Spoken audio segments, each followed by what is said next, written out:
Sathyabama Institute of Science and Technology.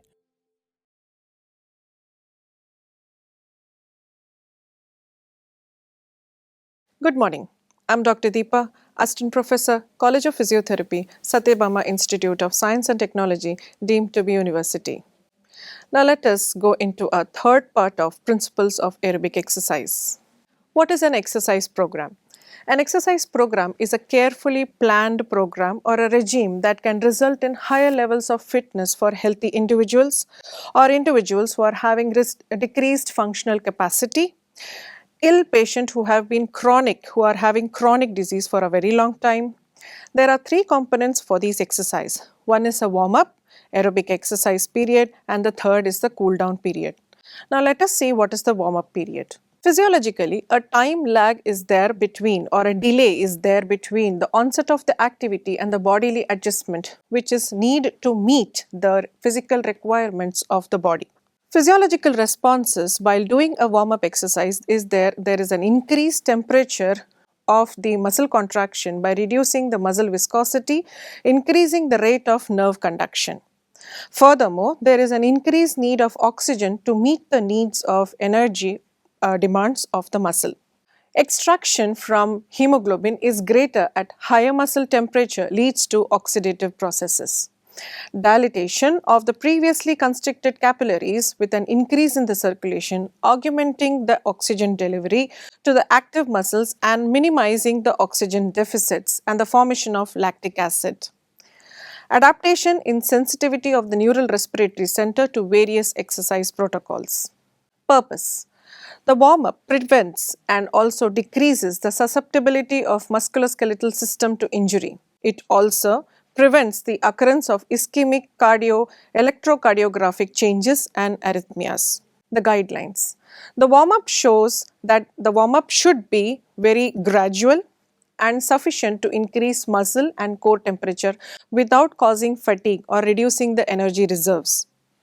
The characteristics of this period, it is a 10-minute protocol where the movement of the body exercises are involved with calisthenics and walking slowly. Attaining a heart rate that is within 20 beats per minute is the target heart rate for a warm-up. The aerobic exercise period.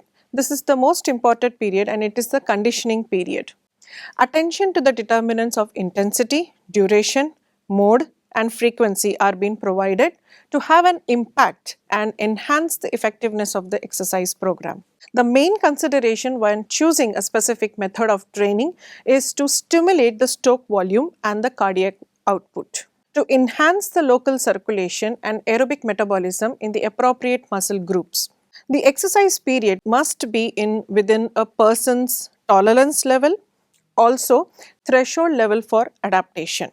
The aerobic exercise is a sub-maximum, rhythmic, repetitive and dynamic protocol for a large group of muscles are being emphasized. There are four methods of the training, that is continuous, interval, circuit and circuit interval training. Now let us see what is a continuous training. A continuous training is a need of sub-maximum energy requirement sustained throughout the training period. Once a steady state is achieved, the energy is being consumed by an anaerobic metabolism. Stress is placed primarily on the slow twitch fibers. The activity can be prolonged from 20 to 60 minutes without exhausting the oxygen transport. Work rate is progressively increased when the individual is attaining the target levels. Overload can be accomplished by increasing the exercise duration. In healthy individuals, continuous training is most effective way of improving an endurance. Now these are the examples of continuous training: cycling, running and swimming. Now let us go into the interval training. Interval training is followed by a properly prescribed relief or rest interval. It is perceived to be less demanding than continuous training. In healthy individuals, interval training tends to improve strength and power more than the endurance. The relief interval is either a rest interval or a work relief.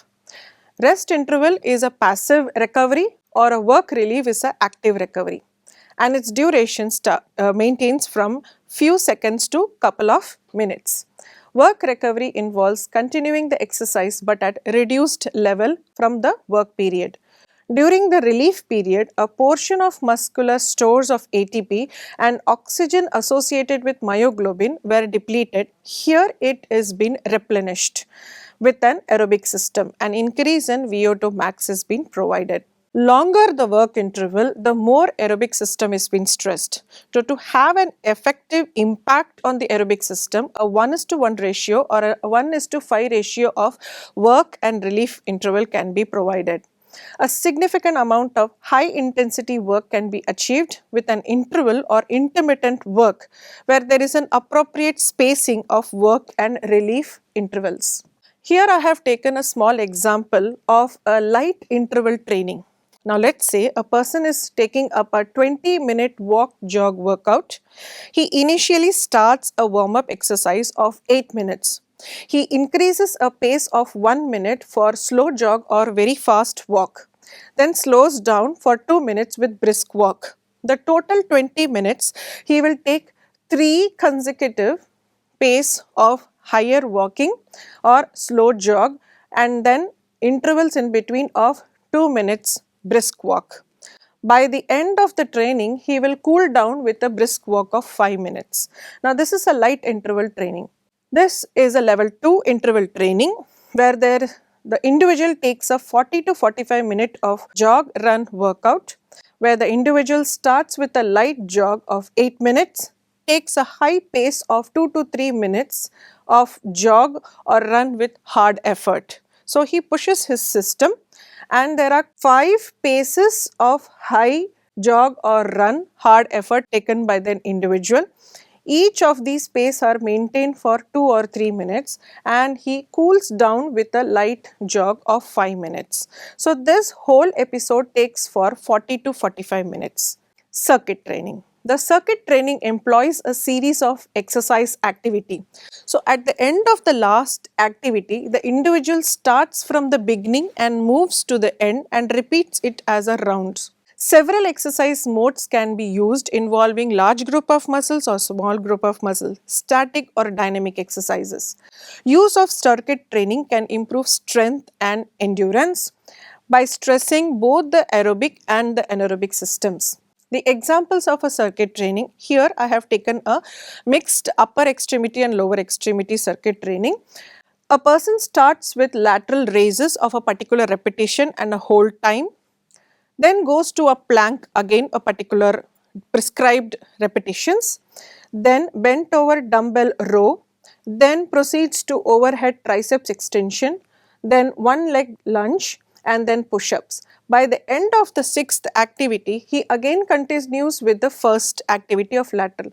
Such kind of a rotation is being done for 3 or 4 rounds before he terminates the protocol. Another example where the body weight squat, which is done for 5 repetition, then he proceeds to a push-up of 5 repetitions, the dumbbell push-ups for 5 repetitions, then bicycle crunches for 15 seconds, jump rope or jumping jacks for 30 seconds and rest is being taken for 1 to 2 minutes. Once he completes this activity, he comes back to the first body weight squat which is done for 5 repetitions.